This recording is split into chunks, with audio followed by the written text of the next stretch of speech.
Hi, welcome back to my channel. This is Yashaswini Lokesh. ನಿಮಗೆ ಪ್ರೆಗ್ನೆನ್ಸಿಯಲ್ಲಿ ನಾವು ನಮಗೆ ಗೊತ್ತಿಲ್ಲದಲೆ ತಿಳಿಯದೆ ಈ ತಪ್ಪುಗಳನ್ನ ಮಾಡ್ತಾ ಇರ್ತೀವಿ. ಸೊ ಅದು ಯಾವ ತಪ್ಪುಗಳು, ಅದನ್ನು ನಾವು ಹೇಗೆ ಅವಾಯ್ಡ್ ಮಾಡಬೇಕು, ಅದರಿಂದ ನಿಮಗೆ ಹೆಲ್ತಿ ಪ್ರೆಗ್ನೆನ್ಸಿ ಆಗುತ್ತೆ. ಸೊ ನಾವು ಕೆಲವೊಂದು ತಪ್ಪು ಮಾಡೋದ್ರಿಂದ ಅದು ನಮ್ಮ ಮಗು ಮೇಲೂ ಕೂಡ ಪರಿಣಾಮ ಬೀಳುತ್ತೆ, ಅದರ ಬ್ರೈನ್ ಡೆವಲಪ್ಮೆಂಟ್ ಮೇಲೂ ಕೂಡ ಪರಿಣಾಮ ಬೀಳುತ್ತೆ. ಸೊ ಇವಾಗ ನಾನು ಯಾವುದು ಅಂತ ಹೇಳ್ತಾ ಹೋಗ್ತೀನಿ. ಸೊ ಫಸ್ಟ್ ಬಂದು ನಾವು ಪ್ರೆಗ್ನೆಂಟ್ ಆಗಿದ್ದೀವಿ ಅಂದಿದ ತಕ್ಷಣನೇ ಕಂಪ್ಲೀಟ್ ಬೆಡ್ ರೆಸ್ಟ್. ಸೊ ಯಾವ ಕೆಲಸನೂ ಮಾಡಲ್ಲ, ಏನು ಮಾಡಲ್ಲ, ಸೊ ನನಗೆ ವಾಮಿಟ್ ಆಗ್ತಾ ಇದೆ, ಸುಸ್ತಾಗ್ತಿದೆ ಅಂದ್ಬಿಟ್ಟು ಫುಲ್ ಬೆಡ್ ರೆಸ್ಟ್ಗೆ ಹೋಗ್ಬಿಡೋದು. ಆ ತಪ್ಪನ್ನ ಮಾಡಬಾರ್ದು.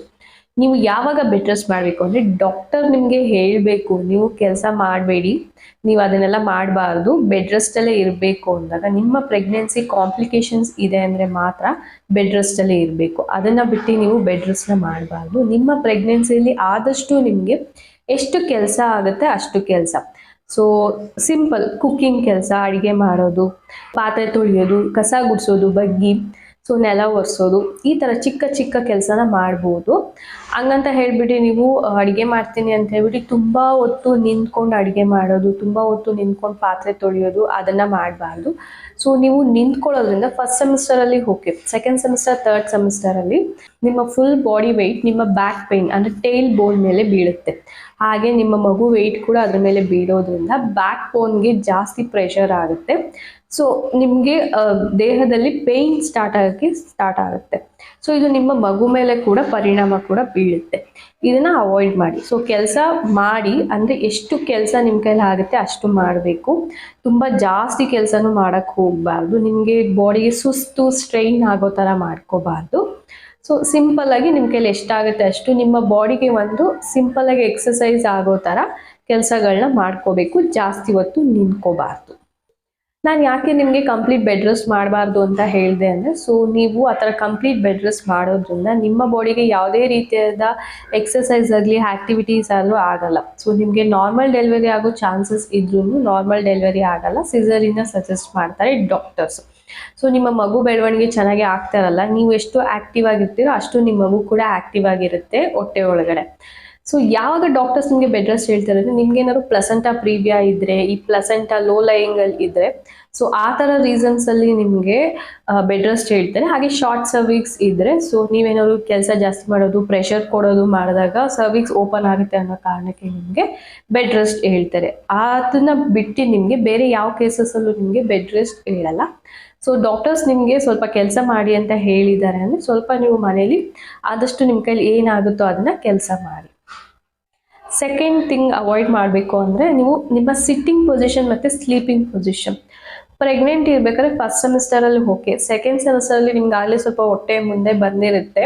ನೀವು ಕುತ್ಕೊಳ್ಳೋ ಪೊಸಿಷನ್ ಬಂದು ಯಾವುದ್ಯಾವುದೋ ಸೈಡಿಗೆಲ್ಲ ಸೊಂಟ ತಿರುಗಿಸ್ಕೊಂಡು ಕುತ್ಕೊಳ್ಳೋದು, ಕರೆಕ್ಟಾಗಿ ಸ್ಟ್ರೈಟಾಗಿ ಕುತ್ಕೊಳ್ದಲ್ಲೇ ಇರೋದು. ಸೊ ಅದೇನಾಗುತ್ತೆ, ನಿಮ್ಮ ಹೊಟ್ಟೆ ಪೊಸಿಷನ್ನು ಟರ್ನ್ ಆ ಥರ ಇದಾಗ್ತಿದ್ದಾಗ ನಿಮಗೆ ಬ್ಯಾಕ್ ಪೇಯ್ನ್ ಬರೋಕ್ಕೆ ಸ್ಟಾರ್ಟ್ ಆಗುತ್ತೆ. ಮತ್ತು ಈ ಕಡೆ ರಿಬ್ಸ್ ಅಂತಾರಲ್ಲ, ಅಲ್ಲಿ ಪೇಯ್ನ್ ಬರೋಕ್ಕೆ ಸ್ಟಾರ್ಟ್ ಆಗುತ್ತೆ.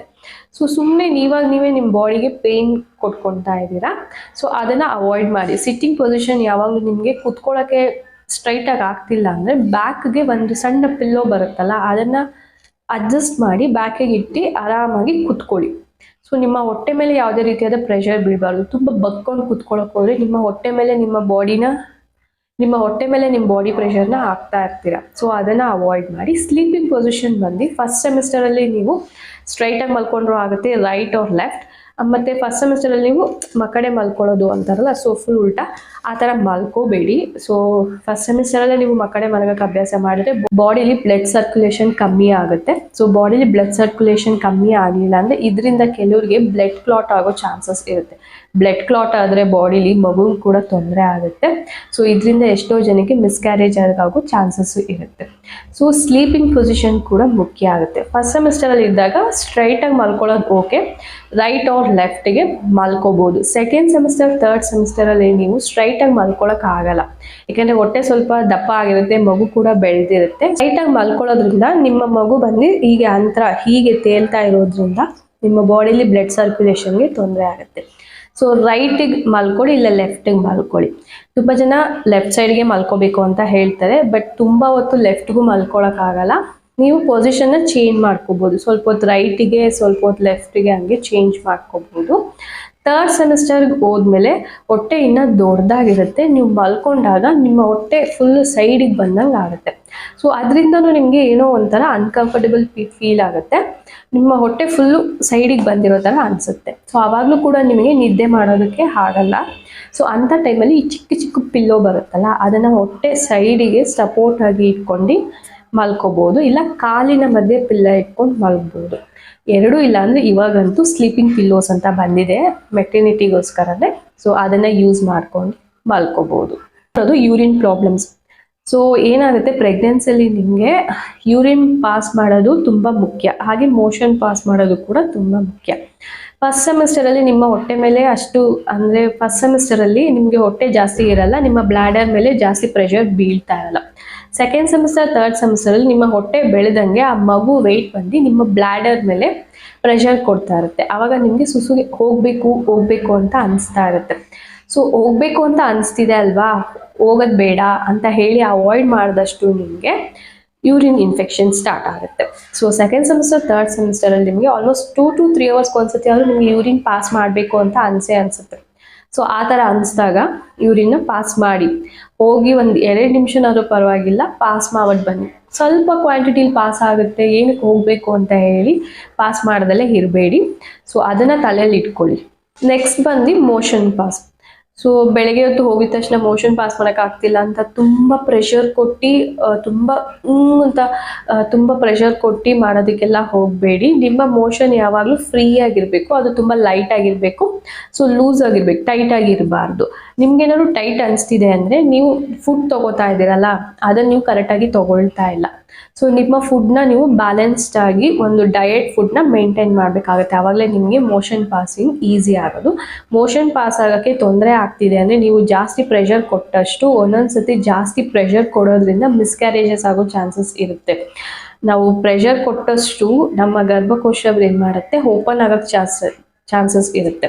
ಸೊ ಆವಾಗ ಮಿಸ್ಕ್ಯಾರೇಜಸ್ ಆಗುತ್ತೆ. ಇನ್ನೊಂದು, ನೀವು ಜಾಸ್ತಿ ನಿಮ್ಮ ಮೋಷನ್ ಮಾಡಬೇಕಾದ್ರೆ ನಿಮ್ಮ ಬ್ಲ್ಯಾಡರ್ಗೆ ಮತ್ತು ಆನಸ್ಗೆ ಪ್ರೆಷರ್ ಕೊಡ್ತಾ ಇದ್ದೀರಾ ಅಂದರೆ ನೆಕ್ಸ್ಟು ನಿಮಗೆ ಮಗು ಆದಮೇಲೆ ಪೈಲ್ಸ್ ಬರೋ ಚಾನ್ಸಸ್ ಇರುತ್ತೆ. ಸೊ ಅದು ಅತಿ ಜಾಸ್ತಿ ಖಾರ ತಿಂದ್ರೂ ಬರುತ್ತೆ. ಈ ಥರ ಜಾಸ್ತಿ ಪ್ರೆಷರ್ ಕೊಟ್ಟು ಮೋಷನ್ ತುಂಬ ಟೈಟ್ ಆಗಿದ್ದಾಗ ಪ್ರೆಷರ್ ಕೊಟ್ಟು ಕೂಡ ಆ ಥರ ಬರೋ ಚಾನ್ಸಸ್ ಇರುತ್ತೆ. ಸೊ ಇವೆರಡನ್ನೂ ಅವಾಯ್ಡ್ ಮಾಡೋದಕ್ಕೋಸ್ಕರ ನಿಮ್ಮ ಮೋಷನ್ ಯಾವಾಗಲೂ ಲೂಸ್ ಆಗಿರಬೇಕು. ಸೊ ಅದಕ್ಕೋಸ್ಕರ ಕರೆಕ್ಟಾಗಿರೋ ಫುಡ್ನ ತೊಗೋಬೇಕಾಗತ್ತೆ. ನೆಕ್ಸ್ಟ್ ಬಂದು ಎಕ್ಸಸೈಸ್. ಸೊ ಪ್ರೆಗ್ನೆನ್ಸಿಯಲ್ಲಿ ಇದ್ದೀವಿ, ಚೆನ್ನಾಗಿ ಎಕ್ಸಸೈಸ್ ಮಾಡಬೇಕು, ಆವಾಗ ನಮ್ಮ ಬಾಡಿ ಚೆನ್ನಾಗಿರುತ್ತೆ, ನಾರ್ಮಲ್ ಡೆಲಿವರಿ ಆಗುತ್ತೆ ಅಂತ ಹೇಳ್ಬಿಟ್ಟು ತುಂಬ ಎಕ್ಸಸೈಸ್ ಮಾಡೋದೆಲ್ಲ ಮಾಡೋಕ್ಕೆ ಹೋಗಬಾರ್ದು. ಡಾಕ್ಟರ್ಸ್ ನಿಮಗೆ ಹೇಳಿರ್ತಾರೆ ಯಾವ ರೀತಿ ಎಕ್ಸಸೈಸ್ ಮಾಡಬೇಕು, ಅದನ್ನು ಮಾತ್ರ ಮಾಡಬೇಕು. ಆಮೇಲೆ ತುಂಬ ವೆಯ್ಟ್ ಲಿಫ್ಟ್ ಮಾಡೋದು, ಸ್ಟ್ರೈಟಾಗಿ ಬಗ್ಬಿಟ್ಟು ಕೆಳಗಡೆ ಬಿದ್ದಿರೋದನ್ನೆಲ್ಲ ಎತ್ಕೊಳ್ಳೋದಕ್ಕೆಲ್ಲ ಹೋಗಬಾರ್ದು. ನೀಟಾಗಿ ನಿಮ್ಮ ಕಾಲನ್ನ ಕೆಳಗಡೆ ನಿಧಾನಕ್ಕೆ ಕುತ್ಕೊಂಡು ಕೆಳಗಡೆ ಬಿದ್ದಿರೋದನ್ನ ಎತ್ಕೊಂಡು ಮೇಲೆ ಕೆತ್ತಬೇಕು. ಹಂಗೆ ಬಗ್ಬಾರ್ದು. ಸೊ ಹಂಗೆ ಬಗ್ದಾಗ ಏನಾಗುತ್ತೆ, ಸಡನ್ನಾಗಿ ನಿಮಗೆ ಹೊಟ್ಟೆ ಮೇಲೆ ಭಾರ ಬಿದ್ದಂಗೆ ಆಗಿ ಅದು ಮಗುಗೆ ಒಂಥರ ಪ್ರೆಷರ್ ಬಿದ್ದಂಗೆ ಆಗುತ್ತೆ. ಸೊ ಅದನ್ನು ಅವಾಯ್ಡ್ ಮಾಡಬೇಕು. ಎಕ್ಸಸೈಸ್ ಕೂಡ ಅಷ್ಟೇ, ನಿಮಗೆ ಡಾಕ್ಟರ್ಸ್ ಎಕ್ಸಸೈಸ್ ಮಾಡೋಕ್ಕೆ ಹೇಳಿದ್ದಾರೆ ಅಂದರೆ ಸೊ ಪ್ರೆಗ್ನೆನ್ಸಿಗೆ ಅಂತಲೇ ಎಕ್ಸಸೈಸ್ ಇರುತ್ತೆ, ಅದನ್ನು ಫಾಲೋಅಪ್ ಮಾಡ್ಕೊಂಡು ಮಾಡ್ರೇಟ್ ಎಕ್ಸಸೈಸ್ ಮಾತ್ರ ನೀವು ಫಾಲೋಅಪ್ ಮಾಡಬೇಕು. ವಾಕಿಂಗ್ ಮಾಡಬೇಕು. ನೆಕ್ಸ್ಟ್ ಬಂದು ನೀವು ಜಂಕ್ ಫುಡ್ಸ್ನ ಅವಾಯ್ಡ್ ಮಾಡಬೇಕು. ಹೌದು, ಪ್ರೆಗ್ನೆನ್ಸಿ ಅಂದಮೇಲೆ ತುಂಬ ಕ್ರೇವಿಂಗ್ಸ್ ಇರುತ್ತೆ, ತಿನ್ನಬೇಕು ಅನಿಸುತ್ತೆ ಅಂತ ಹೇಳಿ ತುಂಬ ಜಂಕ್ನ ತಿನ್ನೋಕೆ ಹೋಗಬೇಡಿ. ಪಾನಿಪುರಿ, ಬೇಲ್ಪುರಿ ಅದಕ್ಕೆಲ್ಲ ಜಾಸ್ತಿ ಖಾರ ಹಾಕ್ಸ್ಕೊಂಡು ಆದಷ್ಟು ಮನೇಲೇ ಮಾಡ್ಕೊಂಡು ತಿನ್ನಿ. ಸೊ ಆ ಹೊರ್ಗಡೆ ಅದು ಖಾರ ಮಸಾಲೆ ಜಾಸ್ತಿ ಹಾಕೋದ್ರಿಂದ ನಿಮಗೆ ಅದು ಬಾಡಿ ಮೇಲೆ ಪರಿಣಾಮ ಬೀಳುತ್ತೆ. ಸೊ ಅದರಿಂದ ಗ್ಯಾಸ್ಟ್ರಿಕ್ ಆಗೋ ಚಾನ್ಸಸ್ ಇರುತ್ತೆ, ಆಸಿಡಿಟಿ ಪ್ರಾಬ್ಲಮ್ಸ್ ಬರುತ್ತೆ, ಮತ್ತು ಎದೆಯಲ್ಲಿ ಉರಿ ಸ್ಟಾರ್ಟ್ ಆಗುತ್ತೆ, ಮತ್ತು ನಿಮಗೆ ಮಾರ್ನಿಂಗ್ ಮೋಷನ್ ಹೋಗೋದಕ್ಕೆ ಕೂಡ ತೊಂದರೆ. ಆದಷ್ಟು ನೀವು ಒಳ್ಳೆ ನ್ಯೂಟ್ರಿಯೆಂಟ್ಸ್ ಇರೋ ಫುಡ್ಡು, ಡ್ರೈ ಫ್ರೂಟ್ಸು ಆ ಥರ ತಿನ್ನಿ. ನಿಮ್ಗೇನಾದ್ರು ಗ್ಯಾಸ್ಟ್ರೇಷನಲ್ ಡಯಾಬಿಟೀಸ್ ಇದೆ ಅಂದರೆ ಸ್ವಲ್ಪ ರೈಸ್ನ ಅವಾಯ್ಡ್ ಮಾಡಿ, ಸ್ವೀಟ್ಸ್ನ ಅವಾಯ್ಡ್ ಮಾಡಿ. ಗ್ಯಾಸ್ಟ್ರೇಷನಲ್ ಡಯಾಬಿಟೀಸ್ ಬರೋದಕ್ಕಿಂತ ಮುಂಚೆನೇ ಕ್ರೇವಿಂಗ್ಸ್ ಅಂತ ಹೇಳಿ ಚೆನ್ನಾಗಿ ಸ್ವೀಟ್ಸ್ನ ತಿಂದ್ಬಿಟ್ಟಿರ್ತೀರ. ಅದು ಸೆಕೆಂಡ್ ಸೆಮಿಸ್ಟರಲ್ಲಿ ನಿಮಗೆ ಡಯಾಬಿಟಿಸ್ ಸ್ಟಾರ್ಟ್ ಆಗೋಗಿರುತ್ತೆ. ನೆಕ್ಸ್ಟ್ ನಿಮಗೆ ಇನ್ಸುಲಿನ್ ಹಾಕಬೇಕಾಗುತ್ತೆ.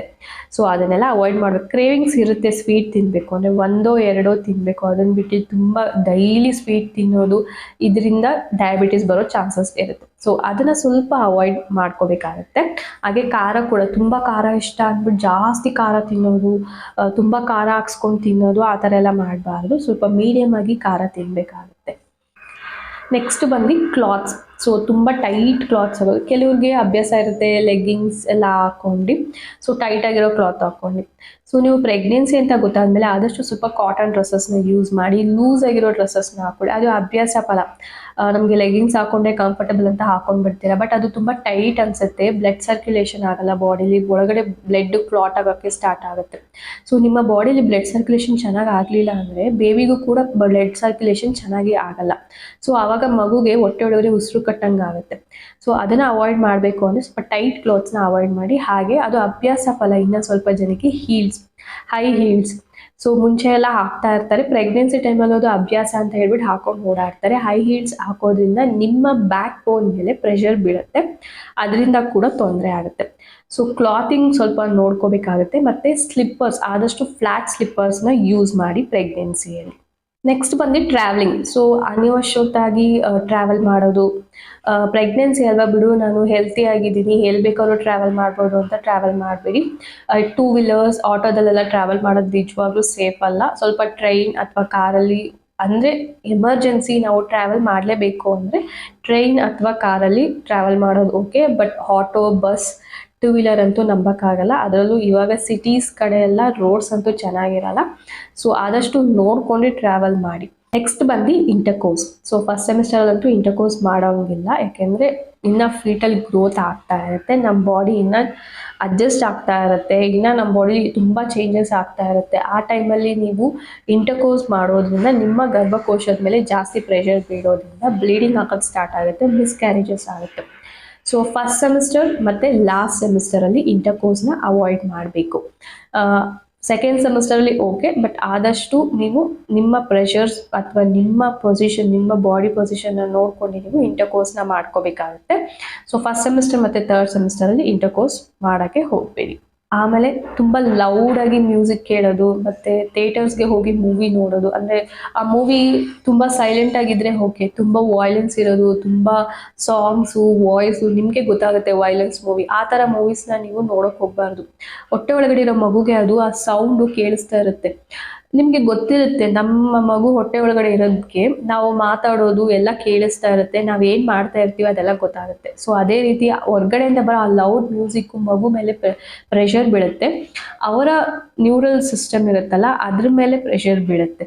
ಸೊ ಹುಟ್ಟಬೇಕಾದ್ರೆ ಮಗುಗೆ ವೈಲೆನ್ಸ್ ಎಲ್ಲ ತೋರಿಸಿ ನಾವು ಬೆಳೆಸ್ತಾ ಇದ್ರೆ ಸೊ ಅದು ಹೊರಗಡೆ ಬಂದಮೇಲೆ ಅದೇ ಮೈಂಡ್ ಸೆಟ್ಟಲ್ಲಿ ಇರುತ್ತೆ. ಸೊ ಇದು ಪ್ರೂವ್ ಆಗಿದೆ, ಮಗುಗೆ ಹೊಟ್ಟೆ ಒಳಗಡೆನೆ ಕೇಳಿಸುತ್ತೆ, ನಾವೇನೇ ಹೇಳಿದ್ರು ಅದು ಅರ್ಥ ಮಾಡ್ಕೊಳ್ಳುತ್ತೆ ಅಂತ. ಅದಕ್ಕೋಸ್ಕರ ಆದಷ್ಟು ಲೌಡ್ ಮ್ಯೂಸಿಕ್ ಆಗಲಿ ವೈಲೆನ್ಸ್ ಆಗಲಿ ಅವಾಯ್ಡ್ ಮಾಡಿ. ಲಾಸ್ಟ್ ನಾನು ಇನ್ನೇನು ಹೇಳೋದು ಅಂದರೆ, ಈ ಸಪ್ಲಿಮೆಂಟ್ಸಿನ ಮಿಸ್ ಮಾಡಬೇಡಿ. ಐರನ್ ಕ್ಯಾಲ್ಶಿಯಂ ಟ್ಯಾಬ್ಲೆಟ್ಸ್ನ ಮಿಸ್ ಮಾಡಲೇಬೇಡಿ. ಡಾಕ್ಟರ್ಸ್ ನಿಮಗೆ ಎಷ್ಟು ದಿನ ತನಕ ತೊಗೊಳಕ್ಕೆ ಹೇಳಿರ್ತಾರೆ ಅಷ್ಟು ದಿನ ತೊಗೊಳ್ಳಿ. ಪ್ರೆಗ್ನೆನ್ಸಿ ಟೈಮಲ್ಲಿ ನಿಮಗೆ ಫಸ್ಟ್ 3 ಮಂತ್ಸ್ ನಿಮಗೆ ಫಾಲಿಕ್ ಆ್ಯಸಿಡ್ ಹೇಳಿರ್ತಾರೆ, ಆಮೇಲೆ ಐರನ್ ಕ್ಯಾಲ್ಶಿಯಂ ಟ್ಯಾಬ್ಲೆಟ್ಸ್ ಹೇಳಿರ್ತಾರೆ. ಮಧ್ಯದಲ್ಲಿ ನಿಮಗೆ TT ಇಂಜೆಕ್ಷನ್ಸು ಆ ಥರ ಇಂಜೆಕ್ಷನ್ಸ್ ಇರುತ್ತೆ, ಕೆಲವೊಂದು ಟೆಸ್ಟ್ ಇರುತ್ತೆ. ಸೊ ಈ ಪ್ರೆಗ್ನೆಂಟ್ ವುಮೆನ್ಗೆ ಕೆಲವೊಂದು ಬ್ಲಡ್ ಟೆಸ್ಟ್ ಮತ್ತು ಶುಗರ್ ಟೆಸ್ಟು ಅದೆಲ್ಲ ಮಾಡಿಸ್ತಾರೆ. ಸೊ ಅದನ್ನು ಮಿಸ್ ಮಾಡಬೇಡಿ. ಆಮೇಲೆ ಮಂತ್ಲಿ ಯಾವ ಮಂತ್ ನಿಮಗೆ ಸ್ಕ್ಯಾನಿಂಗ್ ಹೇಳಿರ್ತಾರೆ ಆ ಸ್ಕ್ಯಾನಿಂಗ್ನ ಮಿಸ್ ಮಾಡಬೇಡಿ. ಮಂತ್ಲಿ ಚೆಕಪ್ ಮಿಸ್ ಮಾಡಬೇಡಿ. ಫಸ್ಟ್ ಸೆಮಿಸ್ಟರಲ್ಲಂತೂ ನಿಮಗೆ ಆ ಕಿಟ್ಟಲ್ಲಿ ಪಾಸಿಟಿವ್ ಬಂದಿದೆ, ನಮಗೆ ಪ್ರೆಗ್ನೆಂಟ್ ಅಂತ ಗೊತ್ತಾಗಿದ್ದೀವಿ ಅಂತ ಗೊತ್ತಾಗಿದ್ದ ತಕ್ಷಣವೇ ಡಾಕ್ಟರ್ನ ಕನ್ಸಲ್ಟ್ ಮಾಡಿ. ಯಾಕೆಂದರೆ 30-35% ನಾನು ಹೇಳ್ದಂಗೆ ಎಕ್ಟೋಪಿಕ್ ಪ್ರೆಗ್ನೆನ್ಸಿ ಆಗೋ ಚಾನ್ಸಸ್ ಇರುತ್ತೆ. ಸೊ ಅದೇನಾದರೂ ಗರ್ಭಕೋಶದ ಒಳಗಡೆ ಫೀಟಲ್ ಬೆಳೆದಲ್ಲೇ ನಿಮ್ಮ ಫೆಲೋಪಿಯನ್ ಟ್ಯೂಬಲ್ಲಿ ಬೆಳೀತಾ ಇದೆ ಅಂದರೆ ಸ್ಟಾರ್ಟಿಂಗ್ ಸ್ಟೇಜ್ ಆದರೆ ಸೊ ಅವ್ರು ನಿಮಗೆ ಒಂದು ಟ್ಯಾಬ್ಲೆಟ್ ಅಥವಾ ಇಂಜೆಕ್ಟ್ ಮಾಡಿ ಅದನ್ನು ಅಬೋರ್ಟ್ ಮಾಡ್ತಾರೆ. ಅಕಸ್ಮಾತ್ ಅದು 3 ಮಂತ್ಸ್ 4 ಮಂತ್ಸ್ ಆಗಿದೆ ಅಂದರೆ ಫೆಲೋಪಿಯನ್ ಟ್ಯೂಬ್ ಬಂದು ತುಂಬ ಚಿಕ್ಕದು, ಅಲ್ಲಿ ಮಗು ಬೆಳೆಯೋಕ್ಕೆ ಆಗಲ್ಲ. ಅಕಸ್ಮಾತ್ ಮಗು ಬೆಳೀತಾ ಇದೆ ಅಂದರೆ ಟ್ಯೂಬ್ ಬಂದು ಬ್ಲಾಸ್ಟ್ ಆಗೋ ಚಾನ್ಸಸ್ ಇರುತ್ತೆ. ಸೊ ಬ್ಲಾಸ್ಟ್ ಆಯಿತು ಅಂದರೆ ನಿಮಗೆ ಸರ್ಜರಿ ಮಾಡಬೇಕಾಗುತ್ತೆ. ಸೊ ಅಲ್ಲಿವರೆಗೂ ಹೋಗದೇ ಇರೋ ಥರ ನೋಡ್ಕೋಬೇಕು ಅಂದರೆ ನಿಮಗೆ ಕಿಟ್ಟಲ್ಲಿ ಪಾಸಿಟಿವ್ ಬಂದಿದೆ ಅಂತ ಗೊತ್ತಾಗಿದ್ದ ತಕ್ಷಣ ಫಸ್ಟು ನಿಮಗೆ ಟ್ರಾನ್ಸ್ ವೆಗನಲ್ ಸ್ಕ್ಯಾನ್ ಮಾಡ್ತಾರಲ್ಲ ಅದನ್ನು ಮಾಡಿಸ್ಕೊಂಡು ಗರ್ಭಕೋಶದಲ್ಲೇ ಮಗು ಬೆಳೀತಾ ಇದೆ ಅನ್ನೋದನ್ನ ಕನ್ಫರ್ಮ್ ಮಾಡ್ಕೊಂಡು ಮಗು ಆರೋಗ್ಯವಾಗಿದೆ ಅನ್ನೋದನ್ನ ತಿಳ್ಕೊಂಡು ನೆಕ್ಸ್ಟ್ ಚೆಕಪ್ಸ್ನ ನೀವು ಫಾಲೋ ಅಪ್ ಮಾಡಬೇಕಾಗುತ್ತೆ. ಸೊ ಇವತ್ತು ನಾನು ಹೇಳಿರೋ ಅಷ್ಟು ವಿಷಯನ ನೀವು ಪ್ರೆಗ್ನೆನ್ಸಿಯಲ್ಲಿ ಮಿಸ್ ಮಾಡದಲ್ಲೇ ಫಾಲೋ ಅಪ್ ಮಾಡಬೇಕು. ಚಿಕ್ಕ ವಿಷಯ ಅಂತ ಅನಿಸುತ್ತೆ, ಬಟ್ ಈ ಸ್ಮಾಲ್ ಥಿಂಗ್ಸೇ ಕೆಲವೊಂದ್ಸತಿ ಬಿಗ್ ಪ್ರಾಬ್ಲಮ್ಸ್ ಆಗಿ ಕನ್ವರ್ಟ್ ಆಗುತ್ತೆ. ಸೊ ಆದಷ್ಟು ಪ್ರೆಗ್ನೆನ್ಸಿನ ಎಂಜಾಯ್ ಮಾಡಿ. ನಿಮಗೆ ಯಾವ್ದಾದ್ರು ಡೌಟ್ಸ್ ಇದ್ದರೆ ಡಾಕ್ಟರ್ನ ಕೇಳೋದನ್ನ ಮರಿಬೇಡಿ. ಚೆಕಪ್ಸ್ನ ಮಿಸ್ ಮಾಡಬೇಡಿ, ಸ್ಕ್ಯಾನಿಂಗ್ನ ಮಿಸ್ ಮಾಡಬೇಡಿ. ಈ ವಿಡಿಯೋ ನಿಮಗೆ ಇಷ್ಟ ಆಗಿದ್ರೆ ಲೈಕ್ ಮಾಡೋದನ್ನ ಮರಿಬೇಡಿ. ಹಾಗೆ ನನ್ನ ಚಾನಲ್ಗೆ ಸಬ್ಸ್ಕ್ರೈಬ್ ಆಗಿ. Thanks for watching.